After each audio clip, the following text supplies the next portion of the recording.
감사를 배우자고 하는 설교 제목으로 이 설교를 준비하면서 항상 목사의 머릿속에는 감사 설교를 할 때 걱정되는 두 가지가 있습니다. 감사 설교를 하는 것을 성도들이 헌금을 많이 해라 라고 하는 설교로 오해할까봐 그게 염려가 되고, 또 하나는 이 감사 설교를 하다 보면 이 비판하지 말고 내 말 고분고분 잘 들어야 된다. 요즘은 고분고분 잘 들으라고 해서 들을 분들도 있는 건 아니지만 그런 우려를 노파심이라고 할까요? 그런 생각을 합니다. 그런데 제 마음속에는 이 감사를 우리 성도들이 생활 속에서 깊이 체험하고 이 감사하는 삶이 얼마나 복된지를 여러분들이 날마다 느끼면서 살기를 저는 기도합니다. 여러분들이 감사를 통해서 정말 영적으로 힘 있는 생활을 해 나가시기를 주님의 이름으로 축원합니다. 우리 교단에 목사님이 계신데 그 목사님은 어릴 때부터 아토피로 굉장히 고생을 하셨답니다. 근데 그 아토피 때문에 약이란 약, 병원이란 병원 안 다녀본 데가 없다는 거죠. 근데 아토피 이 병을 알아보신 분들은 아시겠지만 정말 이 무섭게 아프고 힘든 병입니다. 온 가족이 막 신경을 써야 되는 그런 병인데, 이분이 기도원에 가서 기도를 하다가 한순간에 내가 하나님 앞에 감사해야 되겠다라는 생각이 들면서 감사 기도가 터져 나오더래요. 그 감사 기도가 터져 나오면서 그렇게 어릴 때부터 고질적으로 자기를 힘들게 하던 그 아토피가 깨끗하게 나았다라는 이야기를 하십니다. 그래서 그분이 하는 얘기가 감사하고 책 읽는 독서는 중독이 없고 늘 치유만 있다, 그렇게 말씀을 하시고 다니십니다. 그래서 제가 성경에 나오는 감사라고 하는 단어를 쭉 찾아보니까 이 감사라고 하는 단어는 늘 어떤 단어와 같이 다니느냐면 하나님이라고 하는 단어하고 같이 다녀요. 감사가 있으면 하나님이 계시고 하나님이 계신 자리에는 늘 감사가 있다는 것을 발견했습니다. 감사는 우리 하나님을 믿는 신앙인에게는 가장 소중한 덕목입니다. 뿐만 아니라 예수님의 제자가 되기를 소망하는 신앙인들은 항상 감사하는 삶을 살아야 된다고 하는 그 당위성을 이 여호와 하나님, 감사, 이 두 단어가 실과 반을 다니듯이 다니는 것을 보면 알 수 있습니다. 또 감사는 우리 성도들이 의무고 우리 사명이 아니라 특권 중에 특권이라고 하는 사실을 우리가 배우게 됩니다. 성경을 보시면 역대상 23장 30절 말씀에 보니까 아침과 저녁마다 서서 여호와께 감사하고 찬송하며 라고 돼 있고, 역대상 23장 30절 말씀에 보면 그렇게 돼 있고, 16장 34절에 보면 여호와께 감사해라, 그는 선하시고 그의 인자하심이 영원함이로다, 이렇게 말씀하셨고, 시편 9편 1절의 말씀에 보면 내가 전심으로 온 마음을 다해서 여호와께 감사하며 주의 모든 기이한 일들을 전하겠다고 결단하고 있습니다. 시편 105편 1절 말씀에 보면 여호와께 감사하고 그 이름을 불러 아뢰면서 그가 하는 모든 일들을 많은 만민들에게 알게 해야 된다고 말씀합니다. 여러분, 이 말씀들을 제가 쭉 소개해드렸는데 이 말씀을 보면 하나님과 감사가 항상 같이 다닌다고 하는 것을 알 수 있습니다. 그런데 제가 가만히 생각해 보니까 내가 정말 감사할 줄 아는 사람인가, 이런 생각을 해봤고요. 또 저는 우리 대한민국이라고 하는 나라가 정말 감사에 대해서 깊이 생각하고 감사할 줄 아는 나라인가, 민족인가, 이런 생각도 해봤습니다. 우리가 경제적으로 급성장을 했습니다. 정말 급성장을 했죠. 그러면서 먹고 살기 위해서, 가난으로 벗어나기 위해서 애를 쓰고 노력을 했는데 제대로 된 가치나 신념 같은 것을 우리가 배웠는지, 그리고 제대로 된 가치나 신념을 우리의 생활에 걸맞게 적용하면서 살았는지, 이런 것에 대해서는 우리가 잘 배우지 못한 것 아니겠는가, 이런 생각을 하면서 우리가 제대로 감사를 배우지 못했구나라는 생각을 정말 깊이 했습니다. 그러다 보니까 예로부터 부모로부터 물려받은 것을 물질로만 계산하는 이상한 풍조들이 생겨서 보이지 않는 부모로부터 물려받은 그런 자산들은 허술하게 생각하고 소홀하게 여기고, 가난한 부모님으로부터는 아무것도 물려받은 것 없다고 생각하면서 부모님을 하대하고 멸시하는 그런 자식들이 많은 이상한 사회 풍조도 생겨나게 됐고, 또 돈 많은 부모로부터 물려받은 자식들은 허랑방탕하게 살아도 되는지, 또 무의도식하면서 살아도 되는 것처럼 그렇게 살면서 이 사회가 이상하게 병들어가고 있다는 것을 보았습니다. 이런 모든 배경에는 감사가 없기 때문에 이런 일들이 생긴 것 아닌가, 이런 생각을 합니다. 여러분, 우리가 부모님으로부터 유형무형의 얼마나 많은 자산을 물려받았습니까? 그 사실을 제대로 모르기 때문에 부모님한테 감사할 줄도 모르는 사람들이 사회 지도층이 되고 사회를 이끌고 사람을 이끌고 가다 보면 이상한 시대로, 이상한 사회로 굴러가게 돼 있다는 겁니다. 여러분, 우리 감사라고 하는 것은 일상에서부터 출발을 해야 됩니다. 얼마 전에 부모님을 여윈 어느 목사님이 저에게 아버님이 돌아가시기 전에 자신이 교회 앞에 발표를 했대요. 아버님이 아프시고 의식이 없으니까 자기가 너무 깨달은 게 많고 아버님한테 잘못했다는 것을 그 목사님이 깨닫게 되더라는 거예요. 그래서 교회 앞에 제가 아무리 바빠도 부모님이 좀 먼 거리 계시지만 일주일에 한 번은 꼭 부모님을 뵈러 가겠습니다. 그렇게 교회 앞에 선언을 하셨답니다. 그러시면서 내가 목사이고 아버님이 목사이기 때문에 서로 목회를 위해서 집에 가면 야, 바쁘니까 빨리 가라, 그렇게 이야기를 하시고, 또 자기도 서둘러서 아버님께 갔다가 떠나오고, 그렇게 살다 보니까 어느덧 이렇게 한 세월이 흘러가고 아무것도 남는 것이 없어 그냥 허로운 마음밖에 남지 않았다라는 이야기를 하시더라고요. 근데 아버님이 아파가지고 누워서 의식이 없는 상태에 계신 것을 보면서 누구보다도 나를 기다리신 분이 아버님이셨고, 누구보다도 내 곁에 내 아들이 좀 더 오래 있었으면 좋겠다라는 바람을 가지고 있던 분이 우리 아버지였다는 걸 그때 깨달았다는 거예요. 그래서 의식 없는 아버님을 옆에 두고 다니면서 교회 앞에 내가 일주일에 한 번은 꼭 부모님을 찾아가 뵙고 내가 부모님을 섬겨야 되겠다고 선언하셨다는 겁니다. 나를 키워주신 부모님의 은혜에 감사하는 성도들이 되시기를 바랍니다. 많은 재산을 물려준 부모님만 감사의 대상이 아니에요. 허름하게 사셨지만 어쩌면 볼품없이 사셨다고 평가할 수도 있는 그런 인생을 사셨지만 나를 나답게 키워주신 부모님은 누구보다도 감사받을 만한 분이고 내가 감사해야 될 주인공이라는 사실을 여러분 꼭 기억하시기를 바랍니다.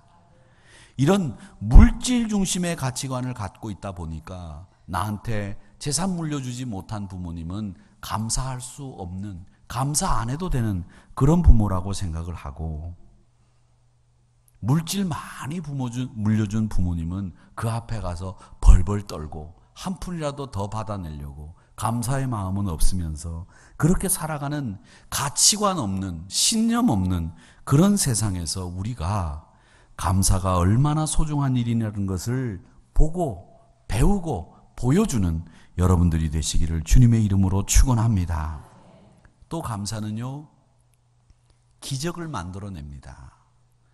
감사는 사람을 즐겁게 해요. 제가 경험한 이야기, 예전에 했던 이야기지만 제가 두 가지를 이야기하려고 합니다. 하나는 페루 만차이라고 하는 곳에 우리 교회 윤승화 장로님이 헌금을 하셔서 교회를 짓고 봉헌식을 하러 갔었습니다.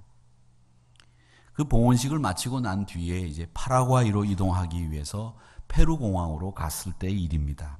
이제 티켓을 밟고 이제 발부받고 짐을 붙이기 위해서 이제 항공사 프론트 앞으로 가지 않습니까?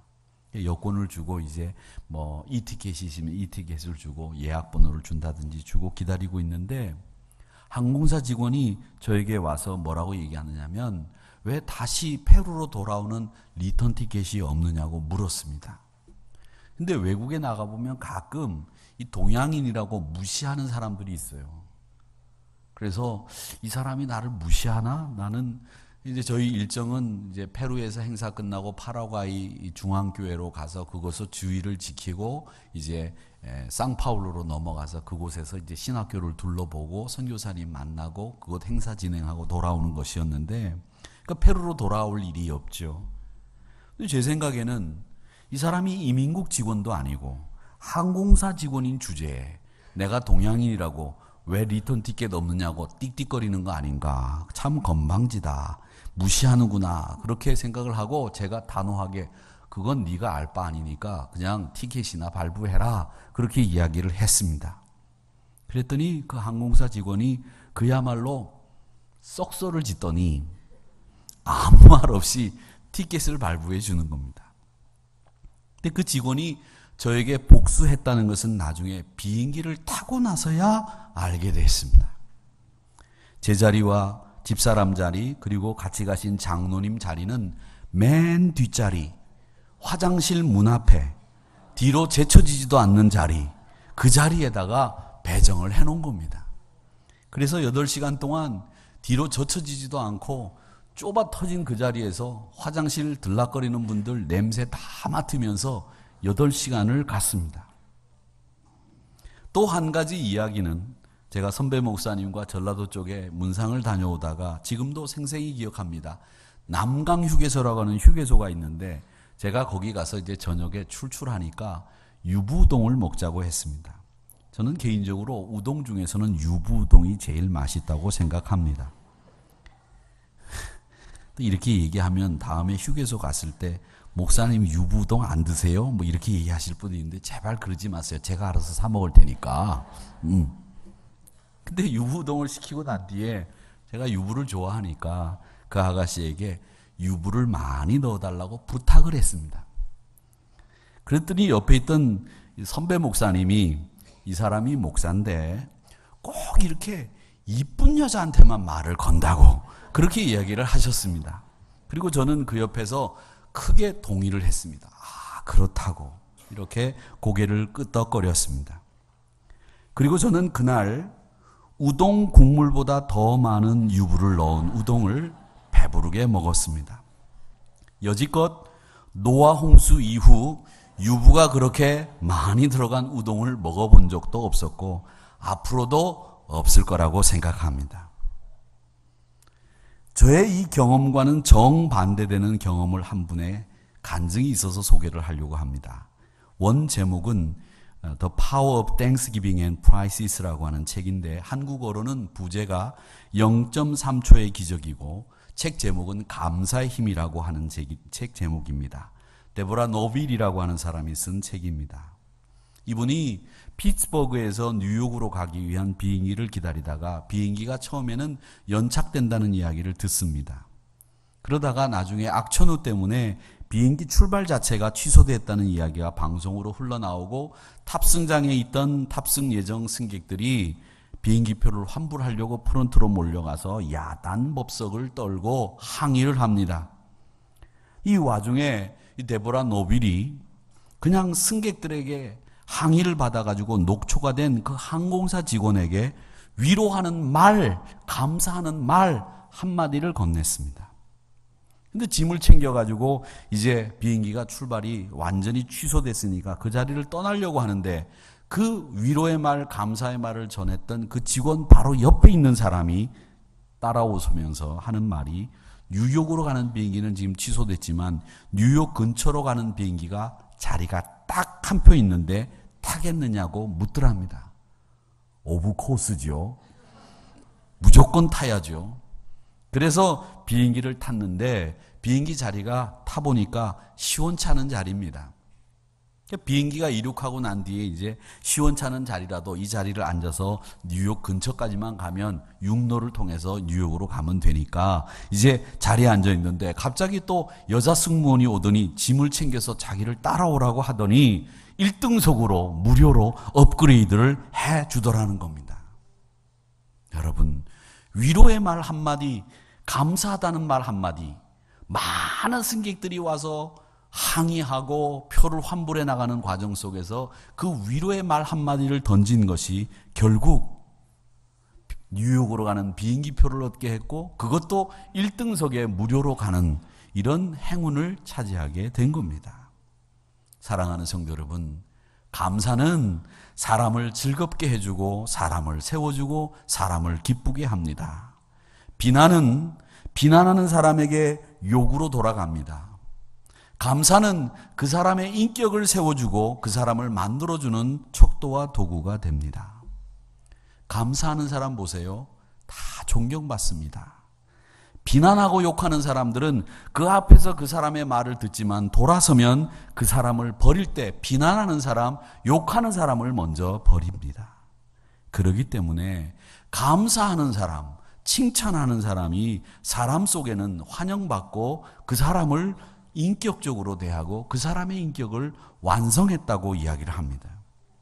성경을 보면 시편 9편 1절 말씀에 내가 전심으로 여호와께 감사하오며 주의 모든 기이한 일들을 전하리이다고 했고 26편 7절에서는 감사의 소리를 들려주고 주의 기이한 모든 일을 말하겠다고 합니다. 사랑하는 성도 여러분, 감사의 소리를 들려주는 여러분들이 되시기를 주의 이름으로 축원합니다. 감사는 기적을 만듭니다. 뜻하지 않은 하나님의 축복이 그 자리에 임하게 됩니다. 그러나 또 한편 이런 분들도 계실 거예요. 목사님, 제가 감사할 환경이 아닌데 어떻게 감사합니까? 저는 감사할 수 없습니다. 이렇게 반문하실 분들이 분명히 계실 겁니다. 그런데 제 말 듣고 하나님의 말씀 듣고 그냥 순종하시면서 감사하시면 분명히 좋은 일이 생길 줄로 믿습니다. 감사의 기적을 경험한 대표적인 인물이 누굽니까? 다니엘 아닙니까? 다니엘은 바벨론 포로로 끌려갔습니다. 포로가 국무총리가 됐어요. 페르시아의 다리오 왕이 3명의 총리를 두는데 그 중에 제일 높은 자리에 다니엘을 앉혔습니다. 그러니까 포로가 국무총리가 됐으니까 얼마나 많은 사람들이 그 다니엘을 시기하고 질투했겠어요. 정적으로 여기고 제거하고 숙청하면 내가 올라갈 거라고 하는 생각을 가지고 호시탐탐 다니엘을 끌어내리기 위한 작전들을 짜다가 이 다니엘이 하나님을 섬긴다는 것을 알고는 왕에게 가서 30일 동안 왕 이외의 다른 신이나 사람을 섬기는 사람은 사자굴에 던져 넣읍시다 라고 하는 보고서를 만들어서 거기에 도장을 찍게 만듭니다. 다니엘이 그걸 몰랐을 리가 없죠. 그걸 알았습니다. 그런데도 다니엘이 하나님 섬기겠다고 예루살렘 문을 열어놓고 예루살렘을 향한 문을 열어놓고 하나님 앞에 기도했습니다. 그 기도의 내용이 다니엘서 6장 10절에 나오는데 뭐라고 됐느냐면 다니엘이 이 조서에 왕의 도장이 찍힌 것을 알고도 자기 집에 돌아가서는 윗방에 올라가 예루살렘을 향한 창문을 열어놓고 전에 하던 대로 하루에 3번씩 무릎을 꿇고 기도하며 그의 하나님 앞에 감사하였더라. 지금까지 다니엘이 정직하게 살았잖아요. 하나님 뜻대로 살았잖아요. 진실하게 살았습니다. 정직하게 살았습니다. 그런데 사자굴에 들어가서 죽게 됐으니까 이게 어찌된 일이에요? 하나님, 제가 하나님 열심히 섬겼는데 하나님 이럴 수 있습니까? 하나님, 제가 하나님 앞에 얼마나 충성된 종이었습니까? 왜 제가 사자굴에 들어가 죽어야 됩니까? 원망할 수 있잖아요. 그런데 그는 원망하지 않았습니다. 원망할 수 있는 상황에서도 원망하면 그건 똑같은 사람이에요. 원망하는 상황에서도 원망하지 않고 감사하는 게 뛰어난 사람인 거예요. 비난할 수 있는데도 비난하지 않고 감사하는 것이 잘난 사람인 거예요. 그 기도의 핵심이 뭐였느냐? 감사가 된 겁니다. 사자굴에 들어갈 수밖에 없음에도 불구하고 그는 결국 그 감사가 그를 살려낸 겁니다. 감사는 좋은 일이 있을 때만 하는 게 아니에요. 힘들고 어려운 일이 있을 때 더 많이 감사해야 됩니다. 감사로 우리의 체질을 바꾸시기를 축원합니다. 여러분의 인격이 감사로 주춧돌이 되게 해야 돼요. 우리가 조금만 생각하면 감사할 것들이 얼마나 많은 줄 아세요? 여러분의 집에 전기가 들어온다면 전기 혜택이 없이 사는 20억 명보다도 나은 생활을 하는 겁니다. 감사하셔야 돼요. 여러분 집에 식수시설이 되어 있다고 하면 그 시설이 없어서 물을 마셔야 되는, 길어다가 물을 먹어야 되는 10억 명의 이상 그 사람들보다도 더 감사해야 됩니다. 여러분이 하루에 1달러 이상 돈을 쓸 수 있고 살 수 있다면 1달러도 벌지 못하는 13억 명의 사람들보다 감사해야 합니다. 여러분이 하루에 한 끼 따뜻한 음식, 좋은 음식을 먹을 수 있다고 한다면, 위생적인 음식을 먹을 수 있다고 한다면 먹을 것이 없어서 영양실조에 걸려있는 8억 명의 사람들보다 감사해야 됩니다. 오늘 아침 여러분이 일어날 수 있는 건강이 있으셨다면 병이나 죽음으로 이번 주를 넘기지 못하는 100만 명의 환자들보다도 여러분은 감사하셔야 됩니다. 여러분이 제가 설교하는 것을 글로도 보고 계시는데 여러분들이 만약에 글을 읽을 수 있다고 한다면 글을 읽지 못하는 20억 명의 사람들보다 감사해야 됩니다. 감사해야 될 이유가 이렇게 많은데도 우리는 감사하면서 살아야 되는데도 불구하고 감사하지 않고도 살 수 있다고 생각합니다. 여러분, 감사가 없는 분들의 세상이 지옥이에요. 왜 병이 오는 줄 아세요? 감사가 없으니까 병이 오는 거예요. 감사가 있으면 늘 마음이 행복하고 그분의 삶이 천국인 거예요. 다른 건 몰라도 우리 머릿속의 정신적인 건강은 감사만 하면 다 고칠 수 있어요. 다 고칠 수 있어요. 정말 고칠 수 있어요. 감사가 없으니까 정신병이 걸리고 신경이 쇠약해지고 어려워지는 거예요. 여러분, 생각을 바꾸세요. 독일의 철학자 니체가 그렇게 얘기를 했습니다. 잠자는 사람, 누워있는 사람을 보면 다 똑같다는 거예요. 뛰어난 사람이나 보통 사람이나 다 똑같다는 거예요. 그런데 그 사람이 깨어나서 눈을 뜨고 행동하는 걸 보면 평범한 사람인지 비범한 사람인지 판단할 수 있다는 거죠. 사랑하는 성도 여러분, 그리스도인들은 우리 삶으로 우리를 나타내는 사람들입니다. 그래서 우리 그리스도인들은 이 감사가 일상이 되어야 되고 감사의 전문가가 되어야 될 줄로 믿습니다. 감사가 기적을 만듭니다. 감사가 상실한 이 시대에 감사의 가치관을 확고하게 세우는 여러분들이 되시기를 주의 이름으로 축원합니다. 메슬로우라는 사람이 있어요. 인간의 행동 심리, 발달 심리, 인간의 정서적인 이야기, 인간에 관련된 이야기들을 참 많이 하신 분입니다. 근데 이분이 우리가 살아가는 삶의 동기 중에서 제일 큰 동기가 뭐냐면 내가 무엇이 되고자 하느냐라고 하는 그게 우리 삶의 제일 중요한 동기래요. 교수가 되고 사업가가 되고 화가가 되고 나름대로 자신이 이룰 수 있는 목표가 삶의 동기라는 겁니다. 그 동기가 굉장히 중요한데 우리 그리스도인의 삶의 동기가 뭔지를 한번 생각해 보세요. 제가 여러분 한 분 한 분들에게 묻지는 않겠습니다만은 여러분의 삶의 동기가 뭡니까? 내가 왜 여기 앉아 있고, 내가 왜 돈을 벌고, 내가 왜 자식들을 키우고, 내가 왜 이 일을 해야 되는지 여러분의 삶의 동기들을 한번 생각해 보세요. 인생은 추수할 때가 되면 그 사람을 압니다. 그 사람이 죽고 난 뒤에 관뚜껑을 덮고 망치를 칠 때 그 사람이 어떤 사람이었다고 사람들이 다 알게 된다는 거죠. 나무도 그 나무가 건실한 나무인지 부실한 나무인지는 열매를 보면 압니다. 이 가을 여러분 심는 자가 거두는 기쁨 당연히 거두어야 됩니다마는 여러분 이렇게 생각하시는 분들 계세요. 내가 지금까지 이렇게 살아온 거 내가 심었고 내가 노력했고 내가 애썼기 때문에 이렇게 거두었다고 생각하시는 분들이 계십니다. 저는 그렇게 생각 안 해요. 심었는데도 못 거두는 분들이 얼마나 많은 줄 아세요? 애를 썼는데도 아무것도 없이 빈손으로 가는 인생이 얼마나 많은 줄 아세요? 그런데 내가 심었다고 거두었다고요? 내가 심어서 거두었다? 아닙니다. 내가 심어서 그걸 거둘 수 있게 하신 분은 하나님이신 줄로 믿습니다. 그 하나님이 주신 거예요. 아무리 심어도 아무리 애를 써도 못 거두는 분들이 많다는 거예요. 우리가 거둔 것은 다 하나님의 선물입니다. 제가 저를 가만히 생각해 보면 저도 제가 이 자리에 서서 목회를 이렇게 부족하나마 할 수 있는 것도 저희 선대의 기도가 있었고 저희 아버님 어머님의 기도가 있었기 때문에 가능하다라는 생각을 합니다. 제가 뭐가 특출나고 잘난 게 있습니까?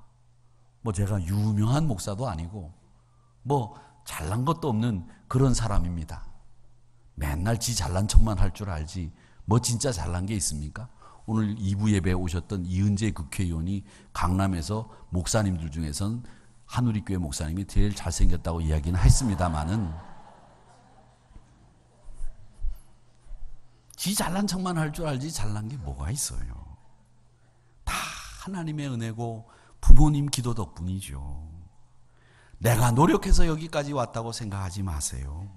부모님의 기도와 수고가 있었습니다. 하나님이 나에게 선물로 주셨습니다. 이렇게 감사하면서 이 감사절기를 보내시는 저와 여러분이 되시기를 주님의 이름으로 축원합니다. 우리 다 같이 일어나셔서